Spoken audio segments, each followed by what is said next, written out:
They call it the 5-year photo. These men have been getting together every 5 years for the last 30 years. From left to right, they are John Wardlaw, Mark Rumer, Dallas Burney, John Maloney, and John Dixon, also known as Wedge, Cram, Salad, Bells, and JD. It started out as John Wardlaw's idea. His family had a cabin in Copco Lake in California. One summer, he decided to invite his friends. He says, "It was just a vacation before we all started getting way too busy with the lives of college and work and all of that." They were about 19 years old at the time, and high school friends. While hanging out on the dock one day, the boys decided to take a picture to commemorate the vacation. For some reason, Wardlaw says, "We all chose to have dark and mysterious expressions on our faces. I'm sure we all thought we were being really cool." After that, every year some members of the group would go back to the lake. On the 5th year, they realized that all 5 were there again, so they decided to take the same picture. Wardlaw, a photography enthusiast, decided it would be fun to recreate the photograph they'd taken in 1982. Wardlaw held a different hat, there was a different jar, but they had the same expressions. The men had now graduated from college.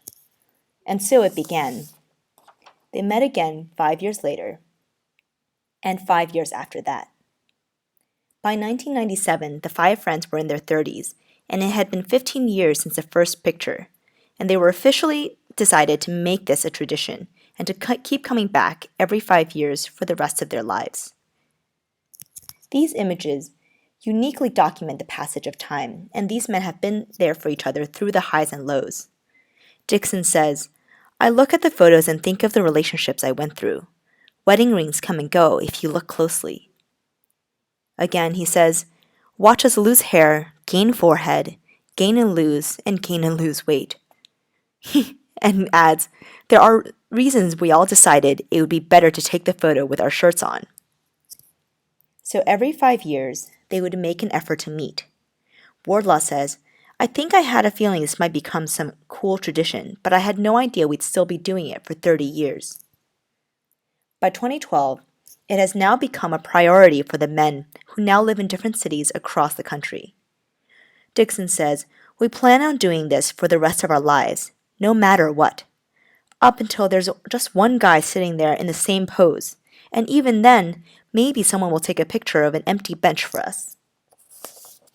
In 2012, they came together from New Orleans, Portland, Santa Barbara, and Antioch. They have committed to do whatever it takes to make it back for the tradition, including driving overnight when a flight was delayed. Wardlaw says, they've agreed to pitch in and raise funds if ever one of them can't afford the trip. And then Dixon jokes, "If I was in the hospital, I'd have them bring me here on a stretcher." These photos have served as an inspiration for millions across the world. They all acknowledge that this tradition has glued them together and strengthened their friendship. When you speak to the men, it's clear that they are very proud of the bond that they've developed. We at SF Globe love the story of friendship, and if you do as well, please share with your friends, and subscribe to our channel for more stories like these, and check out sfglobe.com.